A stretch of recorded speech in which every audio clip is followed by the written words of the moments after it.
கல்லூரியை அரவக்குறிச்சிக்கு தந்திருக்கிறார்கள்.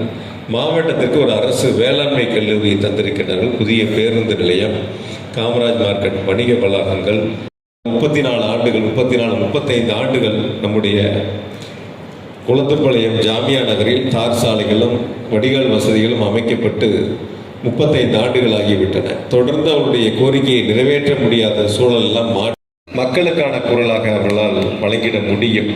ஆக எந்த வகையிலும் நம்முடைய ஒரு வாக்குகள் கூட சிதறாமல் மாண்பு முதலமைச்சர் அவர்களுக்கு வாக்களிக்கக்கூடிய வகையில் ஒரு உறுதுணையாக இருந்திட வேண்டும் என்று உங்கள் அனைவரிடத்திலும் நான் அன்போடு கேட்டுக்கொள்கின்றேன். இங்கு பேசுகின்ற பொழுது நம்முடைய நிர்வாகிகள் சொன்னார்கள், பொதுவாக நம்முடைய பணிகள் என்று சொன்னால் அனைவரையும் ஒரு சேர பார்த்து என்னென்ன தேவைகள் இருக்கிறதோ அது அத்தனையும் நிறைவேற்றக்கூடியவராக, உங்கள் பிரதிநிதியாக, உங்கள் குடும்பத்தில் ஒருவராக, உங்களது சகோதரனாக நிச்சயமாக இப்பொழுது மட்டுமல்ல எப்பொழுதும் உங்களோட துணை நிற்போம். முதலமைச்சர் அவர்களும் துணை நிற்பார்கள்.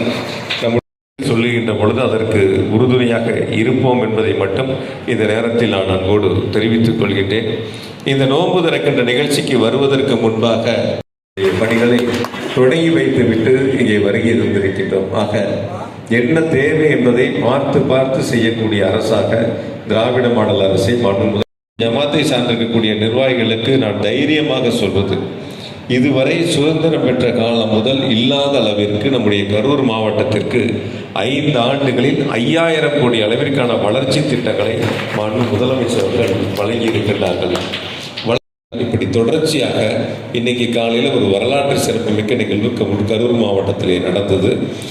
முதலமைச்சர்கள் நம்முடைய கரூர் மாவட்டத்திற்கு 38 கோடி 50 லட்சம் ரூபாய் மதிப்பீட்டில் ஒரு புதிய மினி ஐடி பார்க் அமைப்பதற்கான அடிக்கல் நாட்டி இன்று அந்த பணிகளை தொடங்கி வைத்திருக்கிறார்கள். நம்ம இருக்கக்கூடிய மாணவ செல்வங்கள் படித்தவர்கள் எல்லாம் ஐடி வேலைக்கு செல்லுகின்ற பொழுது வேறு ஊர்களுக்கு செல்லக்கூடிய சூழல்